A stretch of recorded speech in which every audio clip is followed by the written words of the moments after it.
안녕하세요, 닐스입니다. 오늘은 18 비문학에 대한 영상입니다. 수능이 얼마 남지 않은 이 시점에서 현실적으로 할 수 있는 것들, 고칠 수 있는 것들에 대해서만 말씀드리겠습니다. 그리고 경제 상식에 대해서 얘기해 볼게요. 경제 상식도 최대한 짧게 필수적인 부분만 설명하겠습니다. 본격적으로 시작하기 전에 수능이 10일 남은 이 시점에서 평소에 읽던 읽기 방법을 다 뜯어고치긴 어렵습니다. 그리고 굳이 잘 읽고 있었는데 바꿀 필요도 없고요. 그러니까 이 영상은 참고용으로만 사용하시면 됩니다. 평소에 글 읽기에서 약간 더하고 약간 빼주고 이런 느낌으로 활용하세요. 얻어갈 게 있으면 얻어가시고 본인 거 안 맞는다면 그냥 버리시면 됩니다.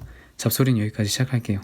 18 6평 DNS 스푸핑 보겠습니다. 문제를 통해 프로토콜 가 나를 잘 봐줘야 되겠구나라는 생각을 가지고 지문을 보면 되겠죠. 가 전까지 제가 어떻게 읽었는지 보겠습니다. 일단 모르는 거 AB로 바꿨습니다. 근데 첫 번째 문답 뭔 소리인지 잘 모르겠고 어차피 까먹을 것 같아서 옆에 체크해줬습니다. 그리고 프로토콜 나왔을 때 P라고 바꿔줬어요. 근데 프로토콜이 통신규약이라고 하네요. 그럼 이제부터 프로토콜이라는 말이 나오면 통신규약이라고 바꿔 읽으면 됩니다. 굳이 P라고 바꿀 이유가 없습니다. 만약 IP 주소도 뭔지 몰랐다면 IP 주소가 나올 때 숫자거나 이렇게 바꿔 읽으면 되겠죠. 그리고 중복 지정 어쩌고 저쩌고 부분은 까먹을 것 같으니까 밑줄 쳐줍니다. 공인 IP 주소는 고정 유동 이렇게 둘로 나뉜다고 하니 옆에 정리해 줬습니다. 정리 안 하면 헷갈릴 것 같아서요. DHCP는 D라고 바꿔줍니다. 그리고 오른쪽 정리해둔 부분에 유동 밑에 D라고 표시해줍니다. 그리고 저 부분 어렵진 않았지만 무조건 까먹을 것 같으니까 옆에 체크해줍니다. 사설 IP 주소 부분도 까먹을 것 같으니까 체크, 공인 IP 주소를 기반으로 부분도 체크, 그 다음 www 어쩌고가 도메인 네임이라고 하네요. 그럼 이제 B라고 안 하고 도메인 네임을 naver.com 같은 거 이렇게 바꿔서 읽는 거예요. naver.com 같은 걸 IP 주소 숫자로 바꿔주는 게 DNS래요. DNS는 그 자체로 약자니까 그냥 DNS라고 할게요. 그리고 네임 서버 n으로 바꿔주고 자동 직접 정리해줍니다. 체크할 부분 체크해주면 가 전까지 잘 읽었다고 볼 수 있습니다. 여기까지는 크게 어렵지 않았어요. 여기서 알아두셔야 될 점을 정리해보면 1. 정리를 해서 더 이해를 돕는 경우엔 따로 정리를 해준다. 2. 프로토콜을 P로 바꿨다가 통신규약이라고 바꿔 읽은 것처럼 읽다가 문자로 바꿔 읽을 필요가 없어지면 그만 써도 된다. 이제 가 부분 읽어볼 건데 문제에서 가를 물어보는 것을 알고 있으니 더 집중해서 읽어야 된다고 생각을 하고 읽으시면 됩니다. 클라이언트는 웹사이트에 접속하려고 하는 컴퓨터니까 이제 그냥 컴퓨터라고 바꿔 읽을게요. 사용자가 방문하고자 하는 사이트의 naver.com을 주소창에 직접 입력하거나 네이버 검색 클릭하면 컴퓨터는 기록되어 있는 n에 naver.com에 해당하는 숫자를 물어본다. 이렇게 보시면 됩니다. 바로 형광펜 부분을 보고 이해하기 쉽지 않으니 옆에 저렇게 그림으로 직관적으로 표현하셔도 좋습니다. 이때 n이라는 놈이 naver.com에 대한 숫자를 알고 있으면 응답 패킷, 답장을 보내준대요. 근데 모르면 다른 n의 IP 주소를 알려준대요. 그럼 컴퓨터가 다른 n에다가 또 질문한다고 합니다. 저는 편의상 다른 n을 n2라고 써줬습니다. 컴퓨터는 이렇게 알아낸 IP 주소로 사이트를 찾아간대요. n과 컴퓨터는 UDP라는 통신 규약에 맞춰서 질답을 주고받는다네요. UDP가 뭔지 모르니까 일단 체크해줍니다. UDP는 질문만 하고 도착 여부를 확인하지 않고 특정 질문에 대해 처음 도착한 답장만 신뢰하고 다음에 도착한 답장은 버린대요. DNS 스푸핑 첫 문장에서 A라고 했었죠? 기억나면 A라고 써주시고 그냥 동그라미 치셔도 되고 편하신 대로 체크하세요. 하여튼 A는 이런 허점을 이용한대요. 저는 나의 내용을 위 그림처럼 정리했습니다. 글만으론 좀 헷갈려서요. 실전에선 본인만 알아보면 되니까 질문, 답장 이런 것도 안 써도 됩니다. 저는 여러분 보기 편하라고 쓴 거고요. 이렇게 읽었으면 문제 자체는 크게 어려움이 없었을 거라고 봅니다. DNS 스푸핑의 포인트는 막 처음 보는 용어 튀어나오니까 잘 안 읽힐 텐데 당황해서 멘탈 털리지 말고 천천히 바꿔 읽으면서 이해가 잘 안 되면 옆에 그림 등으로 정리하면서 읽어주자. 이걸 말씀드리고 싶었습니다. 다음은 1806 이기론 보겠습니다. 문제 자체가 크게 어렵지 않았지만 이기론을 설명드리는 이유는 제 영상을 보시는 분들 중 이렇게 뇌절하는 분들이 계셔서 설명드리려 합니다. 제가 바꿔 읽으라고 했다고 모르는 단어를 다 이런 식으로 바꿔버리면 이렇게 끔찍한 상황이 발생합니다. 바꾸는 이유, 체크를 하는 이유는 간단합니다. 글을 더 쉽게 읽으려고. 근데 이렇게 A, B, C, D, E, F, G 이렇게 해버릴 거면 알파벳 외우기도 아니고 글이 제대로 읽힐 리가 없죠. 여기서 알아둬야 될 점은 지문에는 꼭 필요한 것만 쓰는 겁니다. 사람마다 기억력, 이해력 등의 차이로 어디까지 체크할 건지 어떤 걸 바꿨을지는 달라집니다. 꼭 필요한 경우에만 손을 댄다고 생각하세요. 자, 문제가 율곡, 기, 기억, 법제 개혁론에 대해 묻는 것을 확인하고 지문으로 들어갑니다. 자, 보시면 일단 수기치는 기억이라고 나왔으니까 일단 그대로 기억이라고 봅니다. 성악의 밑줄 한번 수기치인 용어 헷갈리니까 AB로 바꿔줍니다. 그리고 AB가 뭔지 알려주는 부분이구나 기억할 수 있으니까 그냥 넘어가시면 됩니다. 내가 기억 못할 것 같으면 옆에 초록색처럼 체크를 하거나 AB 뜻 이렇게 써주셔도 됩니다. 그리고 성악 집요 이런 거 문제에서 물어보면 찾기 쉬우라고 동그라미 정도 쳐주고 두 번째 문단에서 A를 위한 수양론, B를 위한 경세론 이렇게 나와 있는데 수학론 경전을 막 CD 이렇게 바꾸면 더 헷갈리니까 A', B' 이렇게 바꿔주거나 알파, 베타 이런 식으로 바꿔줍니다. 그리고 다음엔 이와 기에 대해서 얘기를 하는데요. 저는 어차피 한 글자라 그냥 볼 수 있을 것 같아서 그냥 따로 안 바꿔주고 그냥 쭉 읽고 필요한 부분 밑줄만 긋고 옆에 체크를 했습니다. 근데 이렇게 보기 힘들다면 이 기를 네모, 세모로 표시해도 괜찮고요. 편하신 대로 하시면 됩니다. 바꾸는 것에 절대적인 법칙은 없고 본인이 보기에 편하면 됩니다. 내가 표시를 어떻게 할 것인지에 대해서는 경험치가 쌓여야 안정적으로, 무의식적으로 나온다고 생각합니다. 그러니까 본인의 글 읽기를 방해하지 않는 선에서 연습하시면 됩니다. 그 다음은 슥슥 읽기 가능한 부분이라서 슥슥 읽어 나갔습니다. 그리고 거경, 공리, 역행 이 부분 있죠. 이렇게 쭉 나열해서 이건 뭐고 저건 뭐고 하는 경우 어차피 못 외워요. 그냥 읽어주고 체크해 주시면 됩니다.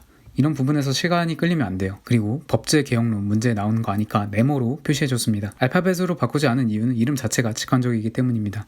누가 와도 법제를 개혁하는 론인 것을 알 수 있죠. 굳이 바꿀 필요 없으니 안 바꿨습니다. 그리고 이제 법제 개혁론 설명 이어질 테니 좀 더 집중력을 높여서 봅니다. 그리고 왕도, 정치, 오륜 부분은 기억 못할 것 같으니까 체크해주고 수교, 록, 대전도 이렇게 체크. 양법미, 조종성언 부분은 어렵지 않고 그냥 이해할 수 있어서 그냥 저렇게 표시하고 넘어갔습니다. 정리하겠습니다. 저처럼 읽지 않으셔도 돼요. 정답은 없거든요. 근데 이런 식으로 본인이 쓸데없이 지문을 너무 더럽게 만든다면 체크해야 되는 부분에만 체크하는 연습, 깔끔하게 체크하는 연습을 하는 것을 권장합니다. 다음은 18 수능, 부어입니다. 빠르게 갈게요. 익숙치 않은 단어들 ABC로 바꿔줬고 부호하는 V로 바꿨습니다. 그리고 그 다음 부분은 체크해줬고요. 빨간색으로 체크한 부분 있죠? 저는 위에 특정, 기호, 확률 이런 식으로 따로 적어주는 것을 선호하는 편인데 그냥 지문 자체에 화살표로 표시하는 분도 많이 계십니다. 취향대로 가시면 되겠습니다. 그리고 엔트로피 2로 바꾸고 체크해줬습니다. 그리고 소스 부호와 채널 부호와 선 부호화를 각각 V1, V2, V3로 바꿨습니다. 기호 집합의 엔트로피는 어쩌고부터 엔트로피보다 크거나 같아야 한다. 이 부분이 잘 다가오지 않아서 체크하고 넘어갔습니다. 그리고 허프만 부호화 부분에서 왼쪽처럼 확률이 높으면 비트수 적음 이렇게 나타내줬습니다. 여기까지 체크해야 될 포인트는 뭐가 커지면 뭐가 줄어들고 이런 거 있죠. 문제 내기 너무 좋은 소스입니다. 꼭 읽으면서 정리해 주시길 바랍니다. 다음으로 V2입니다. 잉여 정보 추가, 잡음 오류. 일단 뭔 소리인지 모르겠으니까 체크. 근데 V증 한 종류가 000, 111 이렇게 바꾼다고 하네요. 일단 뭐 이건 오케이인데 노란색으로 표시한 부분을 보면 노란색만 읽어서는 이게 뭔 소리인지 이해하기가 힘들어요. 그럼 체크하고 넘어가겠죠. 그럼 주황색 부분에서 예를 들어주면서 노란색이 뭔 소리인지를 설명해 줍니다. 이런 식으로 뒷부분을 읽으면 앞부분이 깔끔하게 이해되는 경우 있죠. 이렇게 돌아가서 다시 읽어주면서 이런 소리구나 하면서 이해하시면 됩니다. 그리고 부호율에 대한 식이 나왔으니까 식 써주시고요. 그 후의 내용은 크게 어렵지 않아서 참고하시려면 참고하시고 말로 하는 설명은 스킵하겠습니다. 다음은 1809 LP 지문입니다. 마지막 문단만 볼게요. 전건 긍정 규칙이 뭔지 모르니까 C 규칙이라고 바꿨습니다. 그 다음에 바로 C 규칙에 대한 설명을 해주네요. 바로 그렇지 하고 당연하게 이해가 되면 그냥 넘어가시면 되고 이해가 잘 안 된다면 파란색처럼 정리하시면 됩니다. 이제 형광펜 친 부분이 좀 어려울 텐데요. 그냥 글만 보면 굉장히 헷갈릴 수 있습니다. 그냥 이해하기 어려우니까 정리를 해줘야겠죠? 참을 동그라미, 거짓을 X, 참인 동시에 거짓을 세모라고 해볼게요. C 규칙이 성립하려면 주황색으로 X 친 것처럼 되어야 하는데 실제로는 동그라미 친 것처럼 된다 이거겠죠? 왜 그런지 이해하려 해봤는데 전혀 모르겠으면 그냥 이렇게 정리만 하고 일단 넘어가세요. 이게 논리학 시험이 아니라 국어 시험이라는 것을 명심하세요. 그래서 주어진 대로만 잘 받아들이면 문제 풀 수 있습니다. 그리고 30번을 보세요. 사실 고전 논리 관련해서 이해가 크게 어려웠던 건 아니었고 답이 5번이었기 때문에 다 고르는데 큰 어려움은 없었을 겁니다. 1, 2, 3을 한번 볼게요. 정리된 것만 봐도 1, 2, 3이 아닌 것을 알 수 있습니다. 저 형광펜 친 부분을 완벽하게 논리적으로 설명하라는 걸 요구하는 게 아닙니다. 그냥 써준 대로는 읽을 수 있냐 정도로 내니까 이해할 수 없는 내용을 보고 멘탈이 터져서 그러지 말고 정리해 봅시다. 자, 이제 경제 질문 들어가기 전에 경제 상식에 대해서 간단하게 얘기해 볼게요. 진짜 기본적인 부분만 정말 쉽게 다루겠습니다. 쉽게 설명하기 위해서 과장해서 설명한 부분이 있어요. 태클은 사용하겠습니다. 금리는 이자율입니다. 그냥 외우세요. 기준금리, 한국은행이 딱 기준의 금리를 정해주는 겁니다. 그럼 예금금리, 대출금리 등 여러 가지 금리들이 기준금리에 맞춰지는 거예요. 말 그대로 기준이 되는 금리입니다. 자, 금리 조절을 왜 할까요? 예금 금리가 20%라고 해볼까요? 이자율이 20%인 거죠. 은행에 100만 원을 맡겨두면 20%씩 돈이 불어나는 겁니다. 엄청나죠? 금리가 높으면 막 저금하고 싶겠죠. 근데 은행에서 돈을 100만 원 빌렸는데 이자가 20%래요. 돈 안 빌리고 싶겠죠. 금리를 조정하는 이유는 시중에 돌고 있는 돈의 양을 조절하기 위함입니다. 금리를 높이면 기업들이 돈을 안 빌리고 싶어 하니까 돈이 은행으로 들어오게 되는 거고, 금리를 낮추면 이자율이 낮으니까 돈을 막 빌리는 거죠.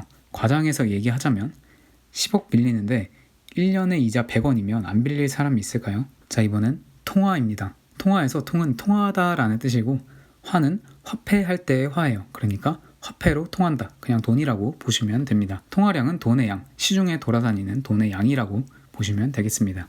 자, 시중에 돈이 많이 돌아다니고 있어요. 돈이 많이 돌아다닌다는 것은 거래도 활발하고 생산, 소비, 투자, 고용이 잘 되고 경제도 막 잘 돌아가고 그렇다고 볼 수 있겠죠. 물건을 파는데 사려는 사람이 많아요. 그럼 물가도 오르겠죠. 반대로 통화량이 줄면 시중에 돈이 많이 안 돌고 있다는 것이고 그럼 물건이 잘 안 팔린다는 거고 경기가 침체된다는 거겠죠. 자, 여기서 앞에서 배운 금리와 연관지어 볼까요? 경기가 안 좋아요. 그럼 한국은행에서 금리 이자율을 낮추면서 시중에 돈을 막 푸는 거예요. 그럼 경기가 살아나겠죠. 반대로 경기가 너무 과열될 경우 한국은행에서 기준금리를 높여요. 이자율이 높아지면 막 돈 빌리기 싫어지죠. 돈을 쭉 흡수합니다. 시중에 돈이 안 돌게 되면서 경기가 진정이 됩니다. 복잡하면 대충만 이해하셔도 돼요. 어차피 실제로는 이렇게 단순하게 흘러가지 않고요. 어디까지나 기본 중에 기본으로 설명하면 그렇다라는 거죠. 다음은 채권입니다. 채권은 사고 팔 수 있는 차용증 같은 겁니다. 근데 이 채권을 발행하는 대상이 정부, 은행, 기업 정도로 매우 커서 채권 시장이 매우 크다 정도로만 아시면 될 것 같아요. 쉽게 예를 들어볼까요? 자, 갑과 을이 있어요. 갑이 이런 채권을 발행하는 겁니다. 100억 주면 2020년 12월 31일에 110억으로 갚음. 그럼 을이 갑한테 100억을 주고 그 채권을 인수하는 겁니다. 근데 2020년 3월에 갑자기 을이 돈이 필요해졌어요. 그래서 병한테 그 채권을 105억에 파는 거예요. 병은 9개월 뒤에 105억이 110억이 되니까 기분이 좋고 을은 100억이 105억 된 거니까 서로 좋은 거죠. 자, 이제 다음은 환율입니다. 환율은 돈을 바꾸는 비율이라는 뜻입니다.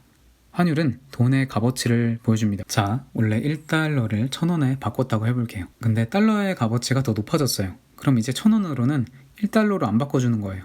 1,100원은 줘야 1달러로 바꿔주는 거죠. 1달러로 바꾸는데 필요한 우리나라 돈이 늘었죠.